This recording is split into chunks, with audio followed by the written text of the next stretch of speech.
பணியின் போது உயிரிழந்த தலைமை காவலருக்கு இறுதி அஞ்சலி செலுத்திய சென்னை காவல் ஆணையர் அருண் அவர்கள் தமிழக முதல்வர் அறிவித்த 25 லட்சம் ரூபாய்க்கான காசோலையை குடும்பத்தினரிடம் வழங்கினார். சென்னை மீனம்பாக்கம் காவல் நிலையத்தில் தலைமை காவலராக பணிபுரிந்து வந்த வி. ரவிக்குமார் என்பவர் நேற்று மாரடைப்பால் பணியின் போது உயிரிழந்தார். இதனை அடுத்து ரவிக்குமாரை இழந்து வாடும் குடும்பத்தினருக்கு தமிழக முதல்வர் மு.க. ஸ்டாலின் அவர்கள் ஆறுதல் கூறி அவர் குடும்பத்தினருக்கு ரூபாய் 25 லட்சம் வழங்க ஆணை பிறப்பித்திருந்தார்.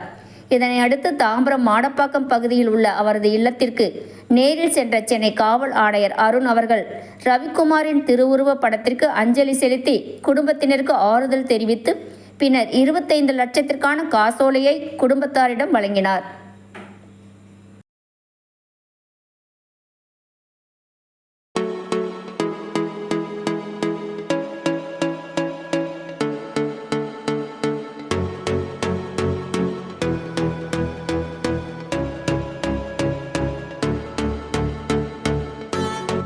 செய்திகளை உடனுக்குடன் தெரிந்து கொள்ள நம் மக்கள் செய்தி சேனலை சப்ஸ்கிரைப் செய்யவும்.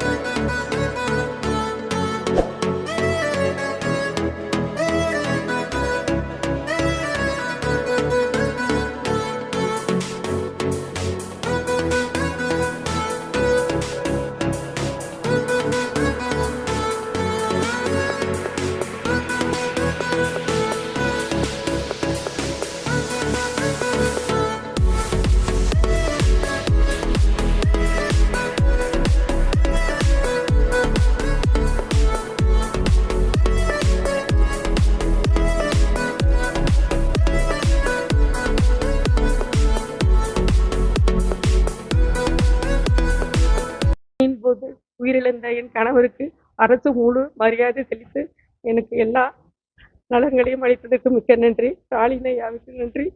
என் மகனுக்கு பிடெக் ஐடி முடிச்சிருக்கான். அவனுக்கு ஒரு தகுந்த அரசு வேலை கொடுக்கணும். அதுக்கு ஸ்டாலின் ஐயா அதுக்கு ஆவணம் செய்யுமாறு தாழ்மையுடன் கேட்டுக்கொள்கிறேன்.